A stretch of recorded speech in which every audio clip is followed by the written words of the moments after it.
বসো, শুধু হয়ে বসো। এত ঘোরাফেরা তুমি করতেছো, কিন্তু আমি বুঝতে পেরেছি আমার দরবারে তুমি কি জন্য এসেছো। তোমার মুখ, তোমার কলব কলব দেখে আমি ঠিকই বুঝতে পেরেছি তুমি মানে কি জন্য এসেছো। তোমার সন্তান দরকার, ঠিক না বৎস? বাবা আমি তো অন্তর্জামী বাবা। সুন্দর বসো, সুন্দর বসো। আমি সবই জানি, আমি সবই জানি। তুমি আগামীকাল আসবে, এক গ্লাস পানি আর তেলের বোতল নিয়ে আসবে। তারপরে তোমার বউয়ের সন্তান হবে। যাও তুমি, তোমরা জিকির করো।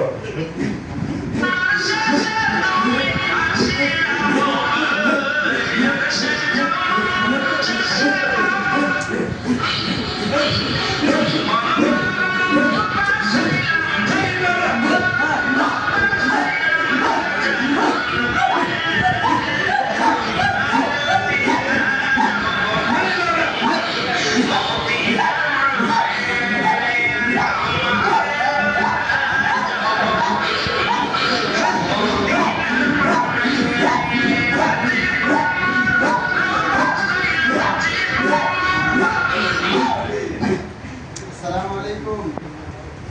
ওয়ালাইকুম আসসালাম। ভালো আছেন? তো আলহামদুলিল্লাহ ভালো আছি। আপনি ভালো আছেন? এই তো আলহামদুলিল্লাহ। আমি আপনার বাবার ব্যাপারে শুনতে পেরেছি, আপনার বাবা নাকি গায়ক সম্পর্কে জানেন, আপনি যা শুনেছেন একদম সত্য শুনেছেন। এবং আমি আরো শুনতে পেরেছি যে আপনার বাবা নাকি যে সমস্ত মহিলাদের বাচ্চা কাচ্চা হয় না তাদের বাচ্চা কাচ্চা দিতে পারে। অবশ্যই আমার বাবার অন্তর্কাল আল্লাহর লগে জোড়া লেগে গেছে। এবং আমি আপনার বাবার আরো শুনতে পেরেছি আপনার বাবার যারা অনুসরণ করে তাদের নাকি নামাজ রোজা কোনো ইবাদত বন্দেগীর দরকার নেই। অবশ্যই আপনি সঠিকটা শুনেছেন। আমার বাবা আর আমার মাওলার মাঝে এরকম একটা কালেকশন হয়ে গেছে। নামাজ নাই, রোজা নাই, গোসল নাই, পাক পবিত্র নাই, কোনো কিছুর বাদত নাই। হক মাওলা, আমরা বাবা ধন্যবাদ না। তারপরে আমি আপনার বাবার সম্পর্কে এই ভাইয়ের নিকট থেকে শুনতে পেলাম এই ভাইয়ের নাকি অনেকদিন তার বউয়ের বাচ্চা কাচ্চা হয় না। এই ভাই তার আপনার বাবার দরবারে আসছে, আপনার বাবা নাকি বলছে যে এই সমস্ত জিনিসপত্র নিয়ে আসলে তার বউয়ের বাচ্চা কাচ্চা হবে। অবশ্যই বাবা ইতিপূর্বে আরো এরকম কাজ অনেক করেছে, অনেক ফলাফল হয়েছে। তাহলে তো আপনার বাবার সাথে আমার কথা বলতে হয়। এখন তো বাবা দেন আছে, কিন্তু বাবার সাথে কথা বলতে পারবে না। না, আমি তো অনেক দূর থেকে সফর করে আসছি, আপনার বাবার সাথে আমার কথা বলতে হবে। এগুলো আপনি অনেক দূর থেকে এসেছেন, আমরা জানি। আমি জানি আপনি বসেন, বাবার যখন ধ্যান ভঙ্গ হয়ে যাবে তখন আমি আপনাকে ডেকে দেবো, তখন আপনি কথা বলতে পারবেন। শুনেন ভাই, আমি অনেক দূর থেকে আসছি একমাত্র আপনার বাবার এত মহত্ব, এত মর্যাদা, এত কিছু শুনে আমি আপনার বাবার দরবারে মুরিদ হওয়ার জন্য আসছি। এখন যদি আমি আপনার বাবার দরবারে সবকিছু সঠিক মতো পাই, কোরআন হাদিস অনুযায়ী হয়, তাহলে আমি আবার আপনার বাবার দরবারে মুরিদ হব। আমি আপনার বাবার সাথে কিছু কথা বলতে চাই। আপনি বাবার সাথে কথা বলতে চান, কিন্তু বাবার হাতে এখন সময় নেই। আমার বাবা ধ্যানে মগ্ন। আপনি হুজুর অনেক কষ্ট করে এসেছেন, আমি জানি। আপনি বসেন, আমার বাবার ধ্যান যখন বন্ধ হয়ে যাবে তখন আমি আপনাকে ডেকে দেবো। অল্প কিছু করার জন্য হলে আমাকে সময় দেন, অনেক দূর থেকে সফর করে আসছি। হুজুর আপনি কিন্তু বাড়াবাড়ি করতেছেন। আমাদের মাজারের যে সম্মান আছে, আপনি সম্মানের উপরে আঘাত আনতেছেন, আপনি বেয়াদবি করতেছেন, কথা বুঝতেছেন না। ভাই, কথাটা বোঝার চেষ্টা।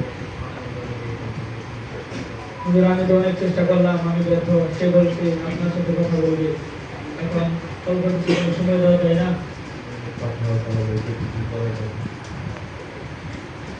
আসসালামু আলাইকুম। কি খবর বাবা, কি অবস্থা, কেমন আছেন? আসলাম আপনার সাথে সাক্ষাৎ করার জন্য। এই তো শুনলাম আপনার অনেক গুণ কীর্তন শুনলাম, আপনি নাকি এই সেই, আপনি নাকি যে সমস্ত মহিলাদের বাচ্চা কাচ্চা হয় না তাদের বাচ্চা দিতে পারেন। এরপর আপনি গায়ের সম্পর্কে জানেন, এরপরে যারা আপনার অনুসরণ করে তাদের নামাজ রোজার দরকার হয় না, এই সমস্ত কি সত্য? একদম সত্য শুনেছেন আপনি। আমার কাছে যে গণিত হবে তার নামাজ রোজার কোনো কিছু প্রয়োজন নেই। আমার সাথে আমার মাওলার এমন সম্পর্ক হয়ে গেছে, নামাজ রোজা কিছু প্রয়োজন নেই। আমাকে সবকিছু মাওলা সব কিছু আমাকে দেখিয়ে দিয়েছে। এটা কেমন কথা? অথচ আমাদের নবী করিম সাল্লাল্লাহু আলাইহি ওয়াসাল্লাম তো আল্লাহ তাআলার একান্ত কাছের লোক ছিলেন, অত্যন্ত ঘনিষ্ঠ লোক ছিলেন, কিন্তু তাকে তো আল্লাহ পাক রব্বুল আলামিন কখনো বলেননি যে হে মুহাম্মদ তোমার নামাজ রোজার দরকার নেই।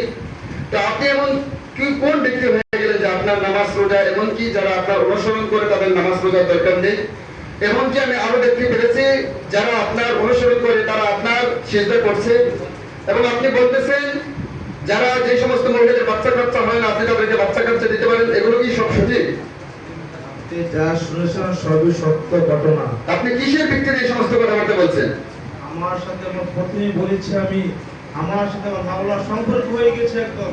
শোনেন বিশ্বাস, যদি আপনার মাওলার সাথে আপনার সম্পর্ক অধিক ঘনিষ্ঠ হয় তাহলে তো আপনার কোরআন হাদিস সম্পর্কে বেশি জানার কথা। আল্লাহ পাক রব্বুল আলামিন পবিত্র কালামুল্লাহ শরীফের মধ্যে কি বলেছেন, যে লোকমান হাকিম যখন তার সন্তানকে উপদেশ দেন তখন কি বলেছিলেন, ইয়া বুনাইয়া লা তুশরিক বিল্লাহ, হে বৎস তুমি আল্লাহর সঙ্গে কাউকে শরীক করিও না। কিন্তু আপনি এখানে যা কিছু করতেছেন সবকিছু তো শিরক হচ্ছে। এবং এছাড়া আমি দেখতে পেলাম যে আপনার